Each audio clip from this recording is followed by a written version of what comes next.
Welcome to The Source, where we combine the headlines with in-depth conversations with the newsmakers themselves. I'm Pinky Webb. Today on the program, PhilHealth's debt to the Philippine Red Cross is on the rise yet again.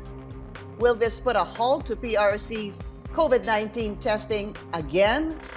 The state insurer is also increasing the monthly premiums of its members, but lawmakers want to defer the contribution hike due to the COVID-19 crisis. And Vice President Leni Robredo backs the move to probe the vaccination of some members of the Presidential Security Group. Philippine Red Cross Chairman and Senator Richard Gordon joins us live.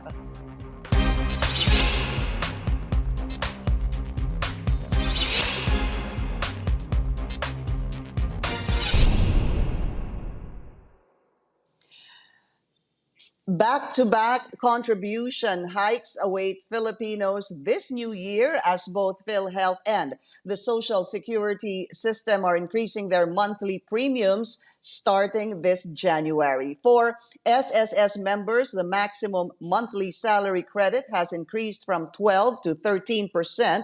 This means the minimum MSC will have an additional 1,000 pesos on top of the current 2,000 peso rate, while the maximum MSC will rise from 20,000 to 25,000 pesos. Finance Secretary and Social Security Commission Chairman Carlos Dominguez assures the current hike will help the long-term viability of the pension fund. He adds this will increase the benefits for SSS members.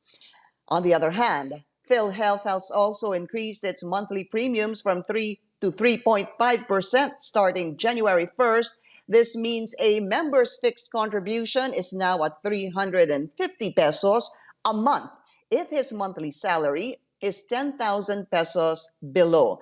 For those with a salary of more than 70,000 pesos, monthly contributions are now at 2,450 pesos. Health Secretary Francisco Duque earlier defended the hike. He said this will ensure the long-term actuarial sustainability of the system as mandated by the Universal Healthcare Law. But lawmakers are now looking at a possible deferment of the PhilHealth contribution hike.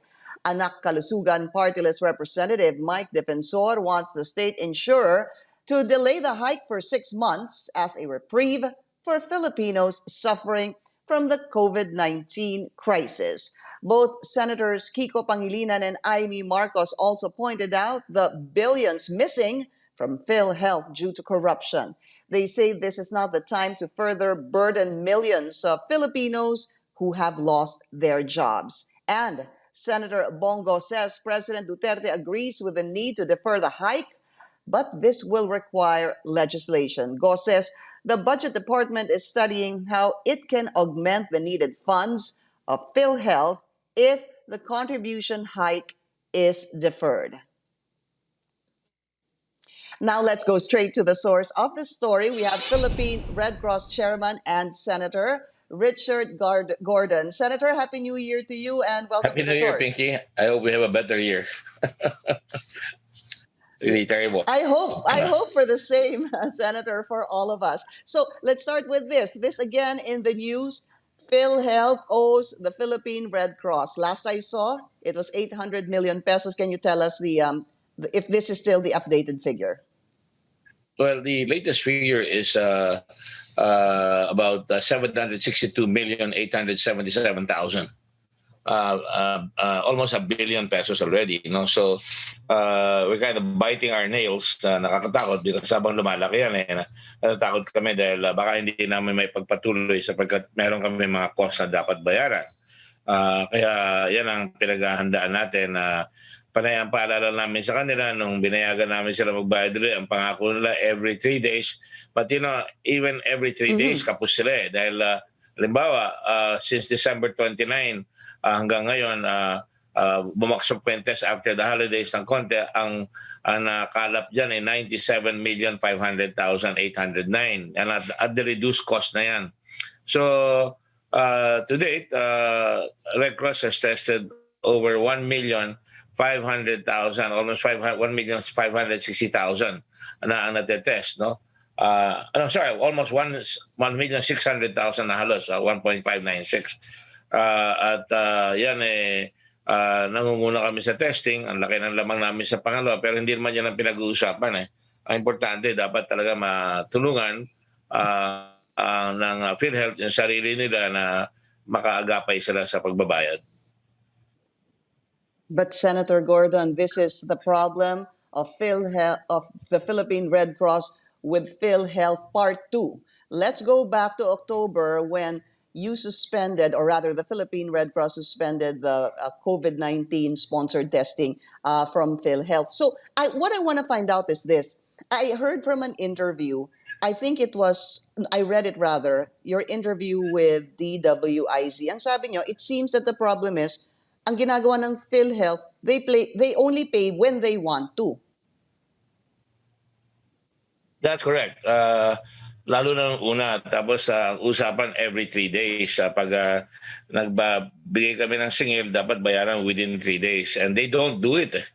Like now, the last payment they made was December 29. Binayad nila 100,000, 100 million, I'm sorry. Alam mo, sa laki, nahihilo ko eh. Nagugulat ako, kaya palagi nasasabi ko, 100,000, pero 100 million. Yun ang last payment nila. Ngayon, nasa overdue account nila is 633.5 million at ang total balance as of 3 January 2020 is 877 million. So, nagkakaroon tayo ng problema dyan. There is obviously a payment scheme that you mentioned that every 3 days kailangan nagbabayad sila. I did hear from a radio interview also, ang sinabi ng PhilHealth, agree, they need to pay after every 3 days. But it seems that their problem is trying to verify itong mga tests, and it takes more than 3 days. What I want to find out, Senator Gordon, is sino ho ba sa Philippine Red Cross ang nakikipag-usap sa PhilHealth para po kahit papano hindi lumobo ng ganito yung utang? Well, number one, unang-una, ang pinag-uusapan natin dito is we must continue testing. Kung pipigil ang testing ng Red Cross, napakalaking bagay. Hindi kami nagmamalaki, pero gusto namin up to date because kung pipigil lang, lalaki lalo ang maaari magkaroon ng magkasakit ng mga tao. They will get sick also, no? Pangalawa, hindi lang naman kami. Pati mga hospital, ang daming umaangal, hindi sila nababayaran. Bakit? Bakit pagka sa investigasyon namin, pagka iba ang naniningil, yung mga favored, nababayaran kagad, ang lalaki pa ng mga sinisingil sa mga diseases na sa isang probinsya, 2 hospital doon nakasingil ng napakalaking halaga for a disease called diabetic ketoacidosis. Ang siningil doon ay sa USD, 1 million lang ang siningil. Doon umabot ata ng 80 million ang siningil. At nababayaran nila kagad dyan. Marami mga complaint pero hindi pa nasosolve. Now, of course, accountant si Kwan yung presidente ngayon, accountant. Pero alam mo, Pinky, we only test what they give us. We don't test anybody else because yung aming karamihan yan, mga OFWs yung pinapadala nila. Now, there's also another problem. Pagka lumobo yan, di tumigil yan, yung mga tao natin na OFW, hino-hotel pa yan, binabayaran rin ng gobyerno. So, again, another problem yan, no? So, hindi ko alam kung bakit nila binabagalan. I can vouch for it. It's all computerized. There's a barcode. At sila, sa kanila galing yan, padala ng Coast Guard sa amin yan, na mga tinest nila at saka ng mga testing centers ng gobyerno. So, ba't sila magdududa? Madali naman ma-account yan sa nandun ang results, makikita lahat kagad yan. Senator, 762 million pesos. Okay, ilagay na po natin that there were a number of days of no work, there were a number of days na holidays po sila. PRC, as I mentioned a while ago, already suspended PhilHealth covered COVID-19 testing back in October. Do you see this happening again? I don't want it to happen. Ayoko mangyaring titigil kami. Alam mo, pagod rin kami dyan eh. Alam mo ako, halos nakatutok dyan araw-araw, apart from my duties in the Senate.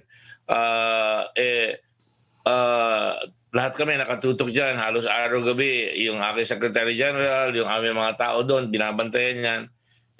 Sana wag na kaming dagdagan pa ng pag-alanganin. Hindi kami malalagay sa alanganin. No? Kasi bakit binibitin-bitin? Ano ba ang purpose niyan? Akala ko ba nagmamadali tayo sa testing pagkatapos kayo mismo ang hadlang sa patuloy na operation. That's the only thing I want to say. Hindi kami ang magpipigil ay PhilHealth. But are you looking, because we understand, Senator, that you obviously need the money to buy also the supplies, ano po? Is there a figure you're May ikot looking yan at na kapag umabot po yung utang ng pag umabot po yung utang ng PhilHealth sa inyo at a certain amount, ay mapipilitan ho kayong itigil itong testing through PhilHealth? Yes, how can we survive? Sa maraming kukunin ng pera. The Red Cross, marami rin kaming ginagawa. Na una, marami kaming laboratory na pinagawa sa amin rin ng gobyerno. Recommendations sa Zamboanga, sa Cagayan de Oro, sa Surigao, sa Isabela, nagbukas na yung mga yan, sa Cebu, sa Bacolod. We have so many operations going on all over the provinces. Naging kasama ng blood, kasama na ngayon yung testing, at we have to maintain it. No? Yung sa Pasig, the whole island of Panay, yan ang tumatawag nga si Governor kung kailan pwede nang buksan. At siguro this week, formally, mabubuksan na yan. Andun na yung mga medtech. No? So the problem is, hindi ko maintindihan bakit sinasabi na hindi nila kaya. Ang tingin ko, it's bureaucratic delay. And they better be careful. Delay is punishable under the law also.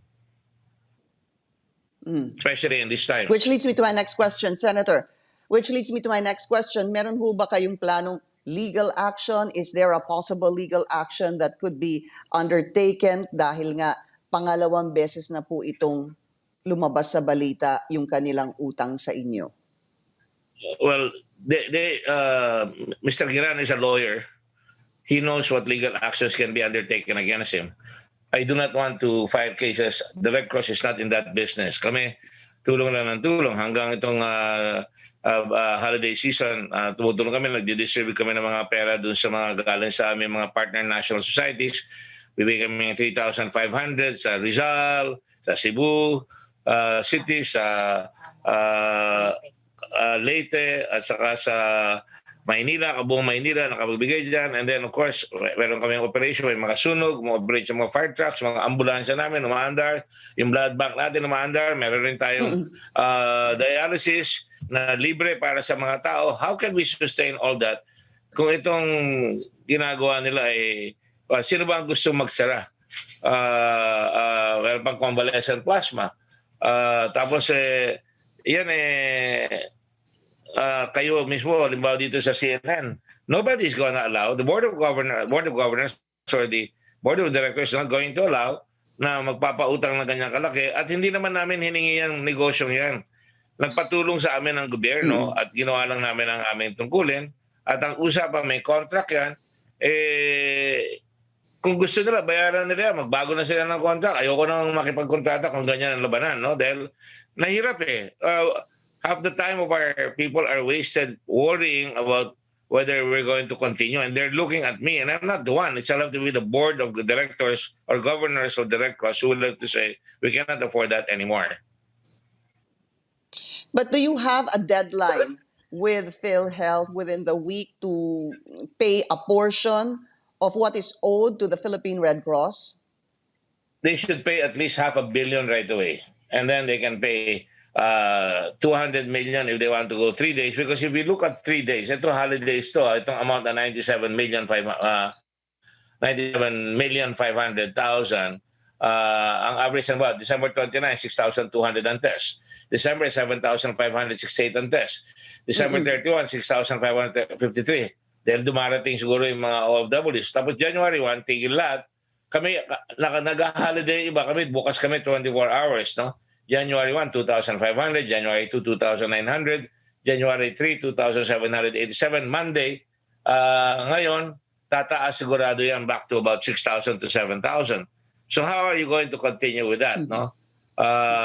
Hindi mo makakayanan talaga. And I don't have to have any warnings. We will just say that that's the way it is. Parang US government, pagka hindi na-approve yung budget, the government will be operating without a budget.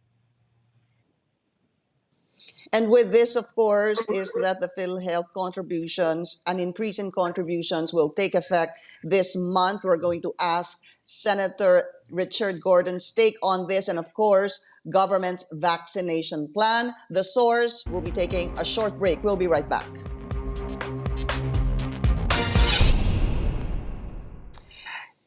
You're watching The Source on CNN Philippines. Our guest today, Senator Richard Gordon. PhilHealth contributions, magtataas po yan simula ngayong January. Senator Gordon, what is your take on this?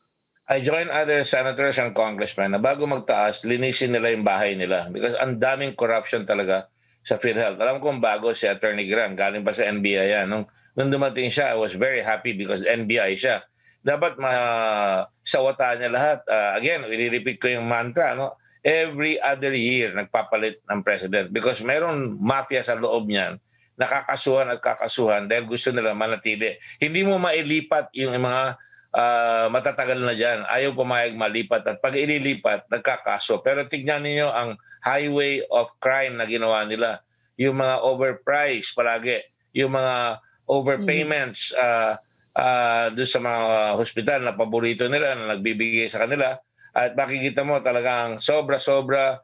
Halimbawa yung sa test sa katarata, yung test sa mga kung ano mga diseases, yung sa even doon sa tinatawag natin dialysis. So talagang maraming problema yan na hindi nila nasosolve. And I would strongly suggest na sinabi ko na nga, magkaroon ng eminent persons na mga retired CEOs na humingi tayo ng tulong na talagang bantayan sila araw-araw para maalalayan because papaikutin ka dyan. Ako galing ako sa cabinet kung hindi ka maagap talagang merong mga tao sa ilang mga sulok ng kabinete sa iyong portfolio na talagang may ginagawang kalokohan. Kaya kailangan mahigpit ka talaga. Do you think Dante Gueran is doing a good job? No. Right now, I'm sorry to say to my friend, you cannot go business as usual. When, I would like to state for the record, lahat ng hinawakan ko pag pumasok ko kay Olongo po, kay Subic, kay Tourism, kay Red Cross, we have to improve it dramatically. And we do. If you're really serious with your job, hahalukayin mo yan. You will warn everybody that you will catch them. You will put the full force of the law behind it. Kaya ngayon, ang credibility ng PhilHealth is zilch. Nahihirapan ng mga tao dahil nakikita nila maraming anomalya na hindi ginagawa. It's just like our country. Imagine, let me just go to another topic briefly. Yung police na maril pero may 2 homicide cases na siya. Ang tagal-tagal niya na dyan, ilang chief PNP na dapat tinanggal siya, hindi ginagawa. Ilagaling niya rin yung PhilHealth. Hindi ginagawa yung tungkulin, kaya lumalaki ang problema. Because they're even getting support from the Congress of about this year. I think we're giving them 71 billion na ayuda apart from the kwan. Now, gusto ko, kung these are normal times, I don't mind lakihan, itaas yung kanilang kwan dahil kailangan natin yan. Ibabalik naman sa tao sa insurance. Pero kung hindi mo maibalik dahil sa corruption, may problema. Kaya kailangan linisin nila yan. And the President himself has said, kailangan linisin yung PhilHealth. Ganun rin yung sa SSS. Sa SSS, both laws have to be, sa PhilHealth, I think pwede silang magtaas na to a certain point na meron naman schedule yan sa universal healthcare. Pero doon sa PhilHealth, sa SSS, kailangan magkaroon ng batas. That's why naghahanda ako ng batas na meron silang pagkakataon na masuspend on their own yung increases kung may mga ganitong super emergency situations na hindi makaka-contribute. Anyway, kung hindi nakakapagtrabaho ang tao, how can they contribute? How can the employer provide money if they're not making any money? That is why we have to test and we have to vaccinate right away. Para tinatawag natin, we have to detect, we have to prevent, we have to detect, we have to make sure that they're isolated, they are restored to their original health, para sa ganon, matitreat sila, hindi mo sila maibabalik kung hindi mo ma-reintegrate kung hindi mo gagawin yan. So that's so important. And but when you're in government these days, kailangan nakafocus ka dyan sa malaking problema yan because delikado rin ang bayan natin kung hindi tayo makakapagpatrabaho, walang kikitain yung tao, bababa ang taxes natin. Kaya as much as possible, kung susunod lamang ang tao, kung susunod ang tao, I would be in favor. Of course, I would have to be more specific, no? Naka-mask, may distancing, bigyan mo ng bar of soap ang bawat tao para hugas siya ng hugas, baon niya na yun or alcohol. At pagkatapos, yung mga transportation natin ay talagang luwagan natin o kaya yung mga opisina, yung mga factories, dapat meron silang provision for in-house, doon na sila matutulog para hindi kakalat. But right now, pag itinaas mo yan, talagang aangal ang tao dahil talagang hindi kumikita ang mga tao. That is why we have to give 3,500 extra to the people who have no work and who are certainly challenged. Like on January 6, Pinky, we will be providing for all about 25 charters yung mga persons with disabilities. Baka hindi inaabot yung mga yan. They're very vulnerable. We're going to provide them food baskets para sa ganun may relief sila. So that's part of our operations. And the bigger picture, of course, is the vaccination plan of the government. The Senate will constitute itself as a committee on the whole to look into this. I believe this will happen on January 11. How do you assess, Senator, government's plan for its vaccination program so far? I didn't get the question, but if your question is, we should have been prepared for this a long time ago. Madali magsalita, wala ako sa executive, pero katulad ng anticipation nitong ito, yung Red Cross, nakita ko mabagal ang testing at nakita ko lahat ng binabasa ko mga datos at literature, sinasabi kailangan mabilis ang testing. Nakita ko yung RITM, antiquated. Ang testing nila, manual. Ang baba. So talagang gumawa kami ng paraan na makakuha kami ng automated machines and it worked. Mabilis kami nakakapag-test, no? Pero dito sa vaccination, dapat, you spread your risk around, no? Ako, ang tingin ko, pinakakaya natin yung AstraZeneca, no? Dahil pinakamura, 610 pesos yan. 2 dose na yan, no? At pag titignan mo yung iba, katulad ng Pfizer, 2,379. Pero meron silang 95% capability, pero kailangan mo ng freezer na madalaki. Moderna, 3,904 to 4,504. Even yung Chinese, Sinovac, 3,629. Meron pa mga question doon. No? Although, sabi nila, hindi ako naniniwala na kailangan i-full test yan bago ibigay sa tao. So, yun ang titingnan natin. Because when tingnan po natin what our neighbors are doing in Southeast Asia, Singapore has started its inoculation program, Senator. You have Indonesia. They've received their, Sinovac vaccine. They have also deals with other pharmaceutical companies. Pero yung Sinovac vaccine nila, they started distribution of their nationwide distribution of this vaccine. They've secured, Indonesia still, about 300 million doses from different companies as well, and they plan to inoculate beginning this month. Let's look at Malaysia. Malaysia, likewise, is set to begin its inoculation in February. Kailan ho kaya tayo? Well, as soon as possible. Mabuti, may mga paraan sila, Joy Concepcion, yung mga businessmen, I support that, na one-to-one, no? And we are going to do it in the Red Cross kung papayagan kami. But again, ayoko muna pumasok dyan dahil ang laki pa ng utang ng PhilHealth hanggang hindi nababayaran yan. We cannot go and commit ourselves again to another wild goose chase trying to get it out, no? I think that meron na akong $500,000 commitment sa American Red Cross. Tatapadan ang dapat ng Philippine Red Cross yan. Pero hihintayin ko muna yung bayad sa amin ng PhilHealth, no? Para ang goal namin, 1 million tests. Yan ang pinag-usapan namin ng aking mga staff na kasama yung mga doktor namin, sila Dr. Rubial, sila Dr. Susie, nasa Honolulu siya pero nag-uusap pa kami, no? Susie Mercado, no? So ibig sabihin, yan ang goal natin, 1 million tests. Pero, halimbawa, AstraZeneca, yung 610 pesos 610 pesos ang unit cost. Kung yan ang unit cost, meron pang cost yan. Siyempre, yung titrain mo yung mga, nagba-vaccinate kami, Pinky, no? We vaccinate sa measles and polio. 1 million na nagawa namin last year. We can do that. Doon na lang kami, magba-vaccinate na lang kami. Kami na lang magba-vaccinate ng, let's say, 1 million people. Pero kung gusto natin mabilis, pag vaccination, hindi lamang kanya na yung handling. Kailangan may refrigeration ka, may cold chain ka, ang tawag dyan. Storage. Kailangan yung distribution mo mabilis, no? Hindi pwede maghintay yung kailangan pag dumating na yung vaccine, yung babakunahan mo, nakahanda na yon. Huwag mong ibibilad yan. Katulad yung nangyari sa Amerika, nakabilad, nasayang yung gamot, ang dami-dami, no? So, ito, napaka-selan ito. Pinag-aaralan yan at kailangan ng Department of Health ng tulong para sa ganun, ang pag-i-implement yan ay maayos at talagang effective. But if bahala na si Batman, talagang magkakaloko-loko na naman yan. And that's why you're saying the Philippine Red Cross is willing to help, pero sandali lang, magbayad muna sila nung utang doon sa PCR we will testing. try to help because ako makakakuha ako ng tulong sa mga ibang international Red Cross societies. Pero siyempre, at the back of their heads, nanghihingi ka ng tulong pero ang utang sa iyo ng gobyerno mo na hindi ka naman dapat nag-test, pinag-test mo, tinulugan mo na, hindi ka binabayaran, 800 million na aabot ang test. Ba't ka manghihingi sa amin? Pero pinapaliwanag ko yan, no?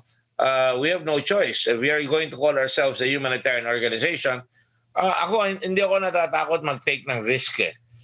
Kami ang pinakamataas sa buong Red Cross sa buong mundo. Pero dapat naman, supportahan kayong kinausap. Sila ang nanguha ng credit tapos hindi babayaran, hindi kahiyaya. Sino ba magpapautang sa Pilipinas yan kung mismong Red Cross hindi nila babayaran, di ba? Ang tingin ko, that is going to be one problem. So, I was able to convince just last night, hinihintay ko lang yung formal na magbibigay ng $500,000 ang American Red Cross. Ang gusto nila, dahil siguro yung pera gagamitin nila doon sa Haiyan area. Dahil doon talaga marami na tamaan. Hanggang ngayon, di ba nakakabahan yung karamihan ng tao doon. We will use that. Pero iba back-to-back to yan. Mayroon akong kausap na businessman nung isang araw involved in electronics. He is willing to contribute. Kausap ko si Joe Senatori, kung pwede sabi ko, manguna kayo para sundan kayo, 1:1. 1 million ang bigay mo, bigay ka pa ng 1 million para yung 1 million, okay, hatiin mo yung 1 million mo, 500,000 doon sa mga empleyado mo, kung gusto mo ibigay sa empleyado mo, mga kamag-anak mo, 500,000 doon sa mga mahihirap. Yan ang gagawin namin. Kung papayagan kami ng gobyerno. And when I asked you a while ago, Senator, kung babayaran kayo. Na-ask you kanina, Senator, kailan ho kaya tayo? Sabi niyo, as soon as possible. Of course, the controversy that has come out in the past couple of days is that members of the PSG have been vaccinated. And I heard also that you said that Durante, the PSG commander, Brigadier General Durante, the word you used was consider resigning because of this. Could you expound? As a lawyer, it is very clear, mabuting tao si Durante. Nagmamalasakit siya sa Pangulo. And the point is, there are two ways to go about it. One is the right way and the wrong way. And the law is very clear. Ang law natin ay sinasabi sa lahat ng drugs na papasok dito dadaan sa FDA and prohibits the use, the importation, the distribution, lahat ng health products must go through them. Kaya may kailangan talagang i-analyze yung kaya tayo may FDA, i-analyze yan, no? So, ang imprisonment dyan is ranging from 1 year but not more than 10 years or a fine of not less than 50,000 to 500,000 pesos.